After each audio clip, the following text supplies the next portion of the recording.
Right, question number 5. We have been asked to expand the brackets and simplify. So first one, 3y minus 4 times 5y minus 6. So what do? First you go to multiply all the terms that's inside these purple color brackets by the first term, that is 3y. So 3y times what's inside the purple brackets, that is 5y minus 6. Then you go to multiply 5y minus 6 by minus 4. Minus 4 times 5y minus 6. We get 3 times 5 is 15. 3 times 5 is 15. So that's 15y squared minus 18y minus 4 times 5, 20.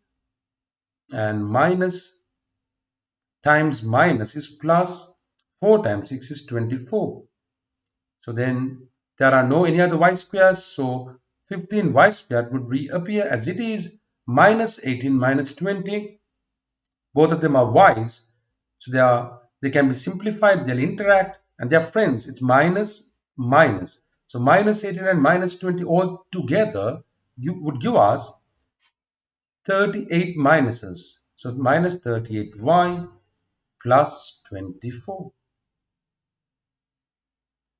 All right, question B. A minus b whole thing squared plus ab. So a minus b whole thing squared plus ab. The moment you see a perfect square like this, a square of a binomial expression, you got to know the expansion. Without doing any workings, you should be able to write it directly. So what is a minus b whole thing squared is equal to a squared minus 2ab plus b squared. Now guys, you have to get used to it. For an example, if someone comes and asks you what is x minus y whole thing squared in expanded form, what would it be? X squared minus 2xy plus y squared. All right. So plus AB. Then what do we have? A squared would come as it is.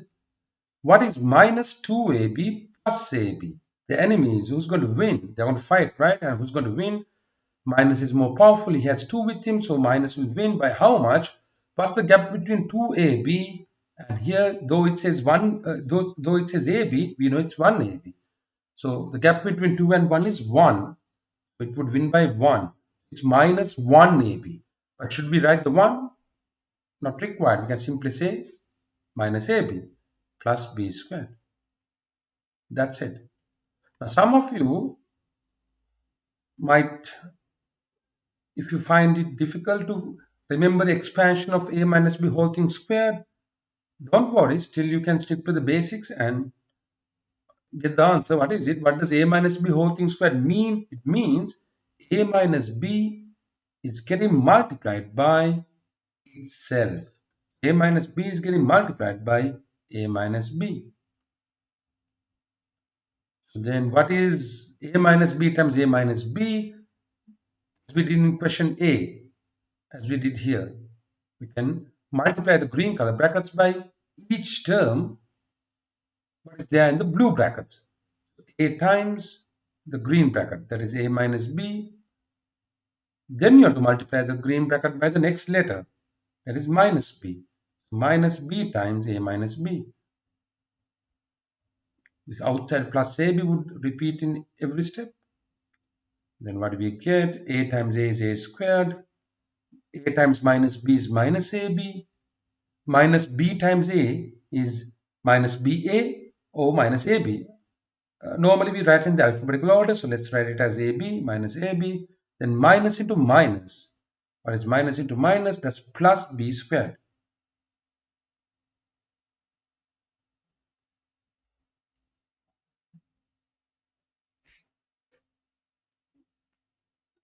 All right, now we can simplify.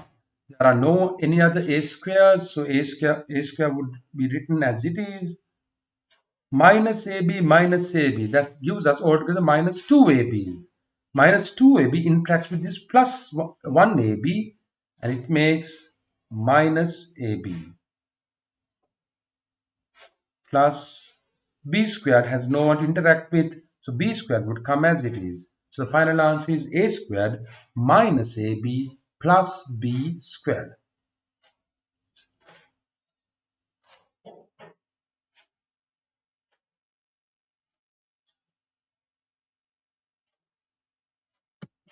Right, let's look at question C now.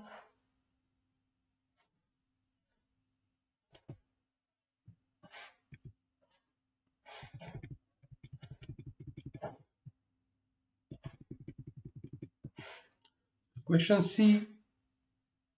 The moment you see A minus B, A plus B, some of you or most of you would have realized this is the factored form of A squared minus B squared.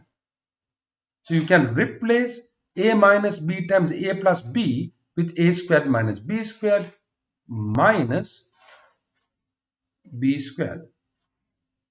So A squared has no one to interact with, so A squared would be as it is, but B squares would interact. So minus B squared, they are friends. So what is the number here? Though we don't see a number, there is a number. It is 1.